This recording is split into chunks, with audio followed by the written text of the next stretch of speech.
పరమాత్మ చెప్పిస్తున్నాడు అన్నప్పుడు మనం భయపడాల్సిన అవసరం లేదు. అందుకని ఇక్కడ ఉన్నటువంటి స్వామి హయగ్రీవ స్వామి ధర్మమునకు ఆత్మ విశోధన శక్తికి ఉపకరించేటటువంటి వాడు. హయగ్రీవ స్వామి ఉపాసన మంచి జ్ఞానాన్ని కలిగిస్తుంది. ఆ జ్ఞానం ద్వారా ఆత్మ విశోధన ఏర్పడుతుంది. కనుక ఆ భద్రాక్ష వర్షంలో ఉన్నటువంటి వాళ్ళందరూ హయగ్రీవ స్వామిని ఆరాధన చేస్తారు. ఈ హయగ్రీవ స్వామి వేదాలని ఉద్ధరించినటువంటి వాడు. వేదాలని ఉద్ధరించింది ఎవరు అంటే మనమందరం నిద్రలో కూడా చెప్పేస్తాం మత్స్యావతారం అని. మత్స్యావతారం ఒక ప్రళయం అప్పుడు ఉద్ధరిస్తే బ్రహ్మగారు యజ్ఞం చేస్తూ ఉంటే ఆ యజ్ఞంలో నుంచి ఆవిర్భవించినటువంటి హయగ్రీవ స్వామి కూడా మళ్ళీ వేదాలని ఉద్ధరించాడు. హయగ్రీవుడు వేదాలను ఉద్ధరించాడు అంటానికి ప్రమాణం వేదాన్ యుగాంతే తమసా తిరస్కృతాన్ రసాతలాద్యో నృతురంగవాహ విగ్రహ ప్రత్యాదదేవై కవయేభియాచతే తస్మై నమస్తే వితథేహితాయ వితథేహితాయ అనే ఆ స్వామికి నమస్కారం చేసేటప్పుడు ఏ స్వామి అయితే యుగాంతంలో అంత అంధకారం ఆవరించి ఏ విధమైనటువంటి వెలుగు లేనప్పుడు పాతాళ లోకంలో నుంచి వేదాలను తీసుకొని వచ్చి బ్రహ్మగారికి ఇచ్చారు ఆ హయగ్రీవ స్వామికి నమస్కారము. వైష్ణవ సంప్రదాయంలో అక్షరాభ్యాసం చేసినప్పుడు ఓం శ్రీ హయగ్రీవాయ నమః అని వ్రాసి ఆలతో మొదలు పెడతారు. చాలామంది అడిగారు, ఏమండి ఎందుకని ఆలతో మీరు దిద్ద పెడుతున్నారు, మరి ఓం నమ శివాయ రాయాలి కదా అని. అది స్వార్థ సంప్రదాయం వాళ్ళు ఓం నమ శివాయ రాయాలి. వైష్ణవ సంప్రదాయంలో హయగ్రీవ స్వామిని ఆరాధన చేస్తారు. పాణిని అంతటి వాడు అయ్యి అని వ్యాకరణ శాస్త్రం మొదలుపెట్టాడు అకారంతో. అందుకని అకారంతో దిద్ద పెడతాను అని నాన్నగారు చెప్పినటువంటి సమాధానం, మా సమాధానం కాదు.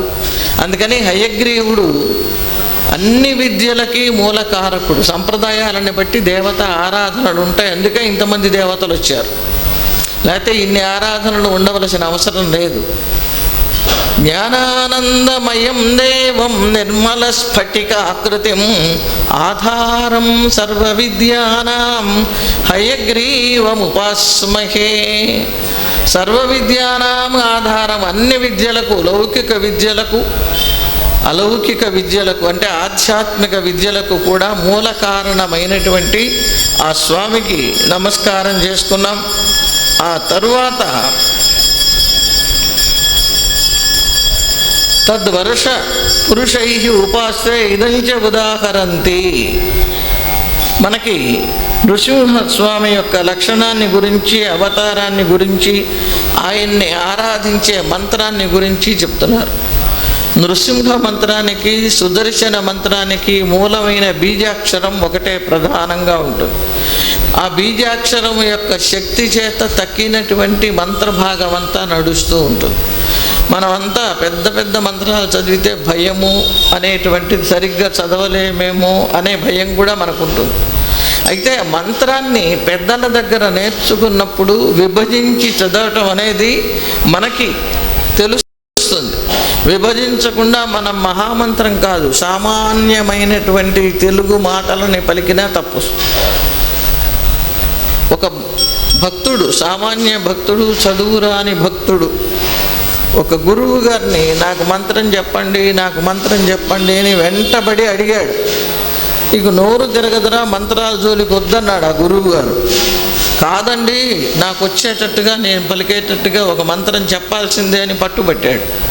సరే, వీడు రోజు నన్ను వేధిస్తున్నాడు, నా సమయం వ్యర్థమైపోతున్నది, ఎందుకు వీడితో తెలుగులో ఏదో ఒక మాట చెబితే వెళ్ళిపోతాడు మంత్రం అనుకుని ఆ గురువు గారు నమ్మితినమ్మ నాంచారమ్మ అనే మంత్రం చెప్పాడు.